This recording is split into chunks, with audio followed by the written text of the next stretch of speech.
Lalaki, lahat gastos na lalaki.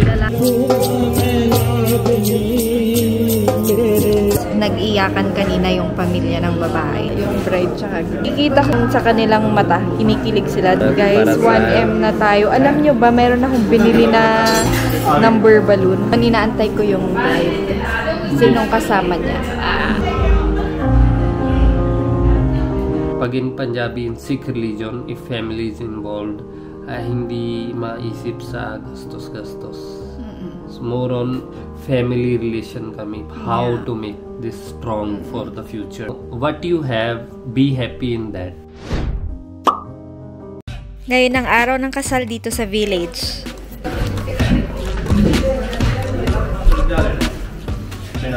Para saan ulit yung sword? Yung sword? Para saan yung sword? Para hindi takbo yung bride pagkita niya yung groom. Para daw hindi tumakbo yung bride. Pagkita niya yung groom. Ano nga? Ano-anong sinasabi mo? Ang protection. This is Protection sa bride? Para alam niya mas matapang yung groom dito. Tignan mo, naniniwala sila sa'yo. Matakot na sila. Hindi yan. Sign of Sikhism. Bravery.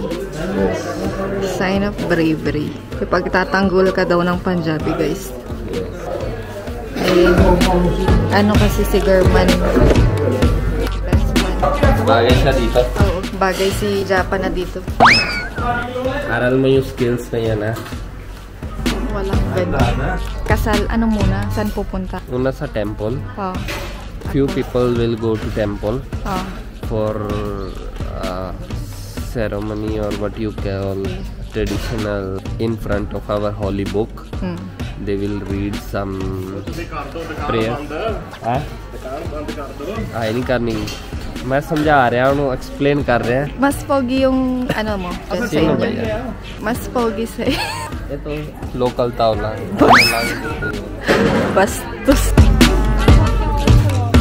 So, ito naman yung nakatakip yung mukha ng groom bago ang kasal. Pero pang picture-picture na lang ito. Parang protection din from evil eye yung pagtakip ng mukha. Tapos dito din, mabibigyan sila ng pera.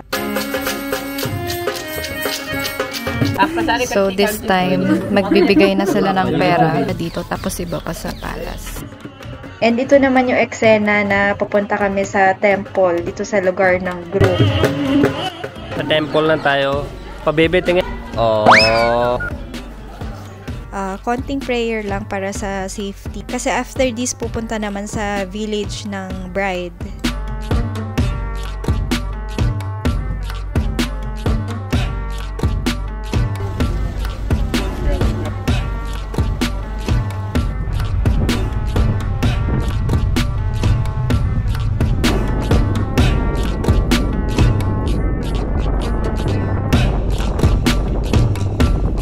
Alexa, close sunroof. Yung windshield na. Ano windshield? Alexa, you are very nice. That's nice of you to say. Alexa, open ਕੀ ਕਹਿੰਦੇ ਇਹਨੂੰ ਵਿੰਡੋਜ਼ ਉਹ ਜਾ ਤੂੰ ਵਿੰਡੋ ਨਾ ਖੋਲ ਦੀ Okay. ਓਏ ਹਾਏ Alexa, close windows. I am feeling hot. Decrease temperature. Kaya hindi siya kikinig sa kanila kasi masakit siya sa ulo mamaya. So ngayon naman nandito kami sa temple dito sa village ng bride. At dito gaganapin yung seremonya ng kasal nila. Ito yung main part ng ceremony na 4 na beses silang iikot dyan. Meaning they both agree dun sa vows ng marriage. Kasi merong 4 din na meaning yun.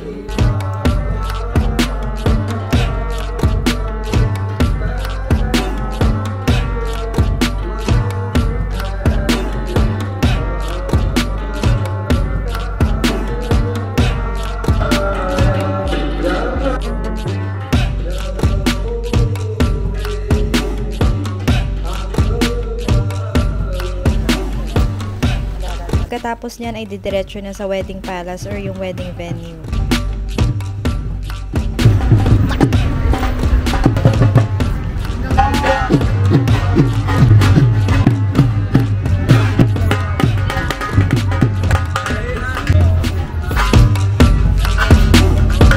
Dito rin pala dati guys, nung first time kong attend.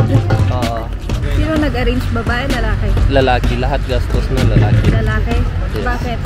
Pati food, palace, everything. Bakit lalaki? Mamaya discuss natin bakit lalaki. Gusto ko na kumain.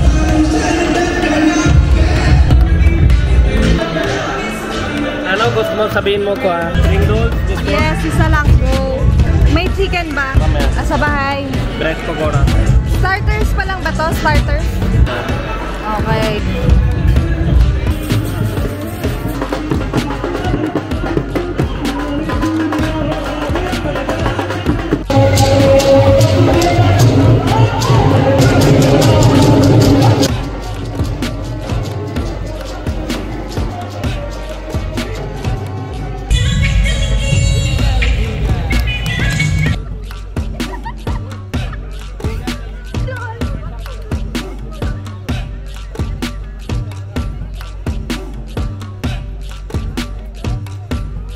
Pero tao, doon wedding shoot, dito pa baby shoot.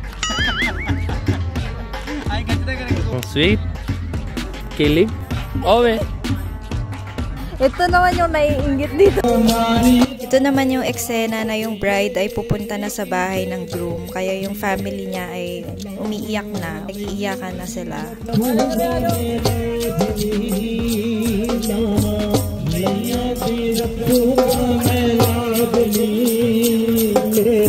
Nag-iyakan kanina yung pamilya ng babae. Mag-isa na lang yata siyang pupunta dito. Ewan ko, may kasama yata siyang isang kapamilya. One person from her family, not madami. Ilang araw siya? One day lang. Meron siyang kasamang isang kapamilya daw, tapos isang araw lang. Tingnan natin mamaya. Yung bride tsaka groom. Kikita ko sa kanilang mata, kinikilig sila, di ba? Holdingan sila, tapos susubuan. Yung mong hindi napipilitan. Kasi guys, yung arrange dito, magmi-meet kasi muna yan. Tapos pag may spark, pag okay, edi go. Ganun naman mostly. Ewan ko, wala pa ako nakita yung napapanood sa napipilitan. Wala pa. Madami na rin akong na-attendan, nakasal, na-arrange. Pero wala naman yung parang napipilitan. Kasi they have enough. Kahit may time kasi, may time naman ng pagde-date din nila. Masasabi ko, kinikilig sila. Yan, si Daddy.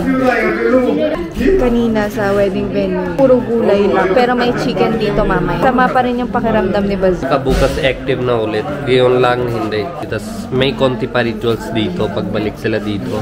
Tapos, yung isang ritual, sino pinakauna balik sa bahay, receive siya pera. Yung sino pinakauna balik sa bahay. Kaya kasal ka ganyan, sobrang pagod yan. Salamat. Guys, para 1M na tayo. Alam nyo ba, meron akong binili na number balloon. 1 tsaka M. Galing Pilipinas. Hindi ko pa napapump. Hindi ko pa napapump yung balloon. Hindi, pag nasa ano tayo? Saan ba yung pang-pump? Chandigarh na lang. Party tayo. Dala ko dyan yung balloon ko, guys. In order, talagang minanifest ko na mag-1M dito sa India. Kaya in-order ko na sa... Nag-order ako. So, ngayon, inaantay ko yung bride. Sinong kasama niya. Bukas sa Chandigarh. Saan ba tayo matutulog ngayon? Tingnan natin dito ba or sa bahay natin? Sa bahay na lang. Mas, ano kasi, comfortable.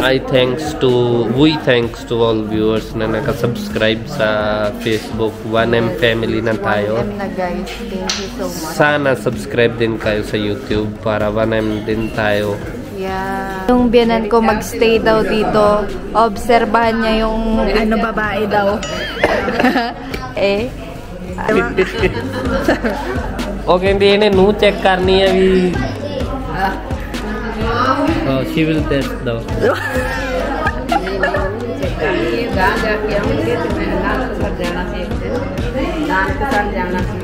Daughter-in-law niya. Dapat siya yung stunning sa lahat. Stunning naman talaga eh. Bride and groom daw nandito na. Yes.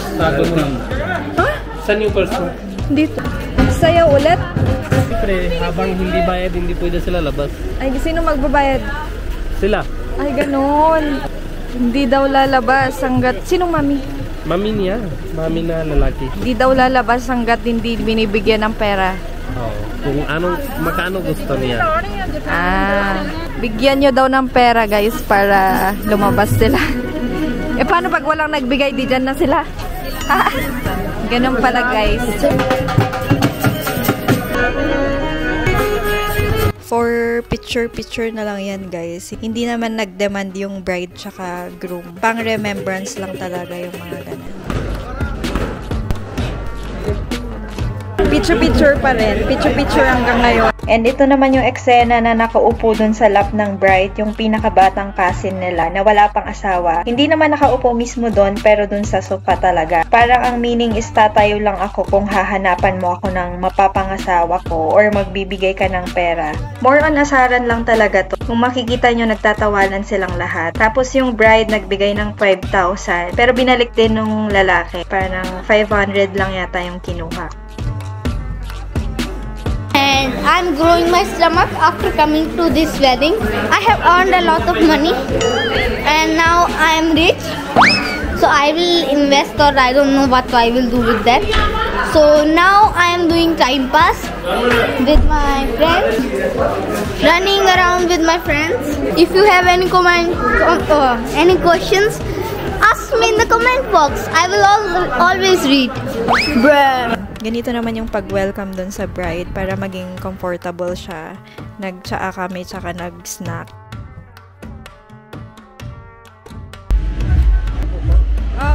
Sa kanila yung susi. Oo. Sila yung decorate. Oo. Anong decorate? Kwarto. Kaso lock nila. Video mo sa pera.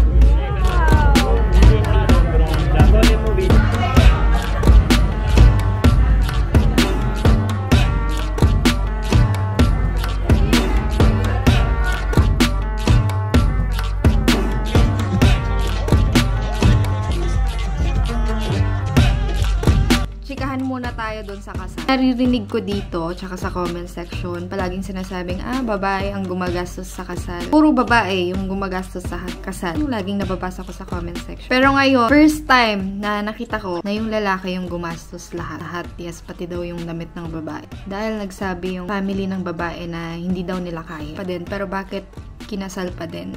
Tanungin natin si Bud. Yung gastos, dati din explain ko, diba? Yung depende sa kung sino gusto. Officially, yung pagkain, tas yung venue na pangkasal from babae side. Separate functions, separate gastos. Lalaki separate gastos, babae separate gastos. Sa Punjabi Sikh ito Wedding is not only one day. Before wedding, there are few rituals. Same rituals sa bahay ni babae, same rituals sa bahay ni lalaki. Yes. So, walay-walay sila gastos.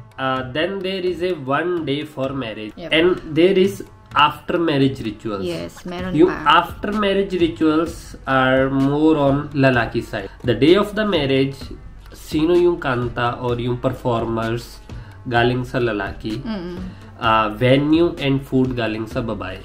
Yun yung general setup in any marriage. Pero in this case, nakita tayo is lahat gastos bukod sa ritual sa bahay ni babae. Even the day of marriage, even the venue, food, and any gastos, even yung damit niya galing sa lalaki side. Okay. Kasi yung babae hindi masyado kaya. Kasi something mishappened sa family nila. Kaya, may nangyari. So hindi nila kaya. Sabi nila, may mga instances na kapag daw yung lalaki, parang nakita niya na yung babae hindi niya kaya. Hindi na tinutuloy yung kasal. Depende sa mindset yun. That is not culture. Sa amin, pag once you promise to kasal means kasal ka naman talaga. Whatever happened to the sa Punjabi girl. Sikh ito pero hindi lahat, pero most. Yes, most of us, once we promise, ikaw na yung once our family is involved in that promise, hindi pwede step back kahit anong nangyari sa babae. By the way, fixed marriage to or arranged marriage din. Yes. So, pero dito, nag-usap na sila ng ilang months bago yung kasal. Hindi naman diretsong ikakasal na agad. Yes. So, in love na sila. Kita ko nga. And by the way, educated yung babae naman daw. Yes. Some of yung siraulo tao na may mukhang pera. Meron sa every nationality, meron sa every religion, meron sa every town, diba? They take advantage. They take advantage of these things, pressurize. Ay, hindi kami kasal kung hindi nyo bigay. That that is not related to culture, religion, or nationality. They are just parang what you say, individual na greediness nila. Diba? So, yung ito na kasal, kung hindi na kaya na babae, sabi nila hindi nila kaya, binawas nila konti budget na lalaki, pero tuloy pa rin. Hindi nila ginagawa na, ay hindi kaya, hindi na kami gawa. Diba? So, nag-proud ako, that was a good decision talaga. Yep. So, congratulations para sa nila, wedding and yes. I'm happy. The witness ko, I'm happy. Yes, good people, meron bad people, diba? Kami both parang masaya na pagkita namin na ito, really proud. Iba-iba klase talaga tao. Most of, pag in Punjabi, in Sikh religion, if family is involved, hindi maisip sa gastos-gastos. It's more on family relation kami, how to make this strong for the future. What you have, be happy in that. Ito, kasi first time ko din nakita doon. Pupunta muna yung lalaki doon sa temple sa village niya, bago doon sa temple naman sa village ng bride. Oh, so ganito nangyari. Akala ko isang temple lang yung pupuntahan namin. Dalawa pala, so parang kapagod pala. Kasi dati, diretso tayo punta sa palace. Yes, hindi ko alam kasi. Hindi tayo attend na from scratch. What happened dati, walang kasi masyado kasi when security dati papunta sila sa kasal, dala nila yung gold para sa babae para sa kasal, 'di ba? So what happened, layo lakad. So sometimes yung NPA or something nakaw nila yung gold. So bago magalis prayer sa temple that everything is safe. So in Sikhism parang culture na bago magalis pray muna sa God that if something happen, give us enough power to battle that situation. Yung dati time, there were NPA. So nagabang sila. Hintay nila yung kasal pangbalik. Hindi nila nakaw gold only. Even nakaw nila yung asawa na babae. Really? Yes, that was very hard times. Then kaya these days it's very easy. Diba sabi mo bakit sword? Dati dala nila kasama yung ganito too. Everything is seasonal. Yes. Everything was made for a purpose. Dala nila yung sword para they can fight. Yun pala, kaya pala may protector. Yes. 7 protectors na asawa, diba? So they will protect the asawa from killing or something happen. And Gurman, diba? Sarwala siya. What meaning of Sarwala? There is one best man. If ever patay yung groom, then hindi pwede balik na hindi kasal si babae, because that is insult. That best man will kasal to the girl. These days kasi Gurman siya gawa. Dati hindi ganyan. Dati same age, same family level. Dapat siya yung... Hindi naman kasing age ni Gurman. Yes. Lang. Ganyan kasi alam na wala namang nangyari. That was before. That was before. Halibaba kasi malayo punta dati. Walang kotse na abot ka na 4 hours doon. Ganon. Dala nila isang same age, same height. Parang ganon. Mix and match na tao. May 7 protectors. 5 or 7 protect. If ever, patay yung groom. Ito naman. Medyo intriguing kasi sa akin. Nung day ng kasal ko lang din nalaman. May kasamang family, bride, sa first night.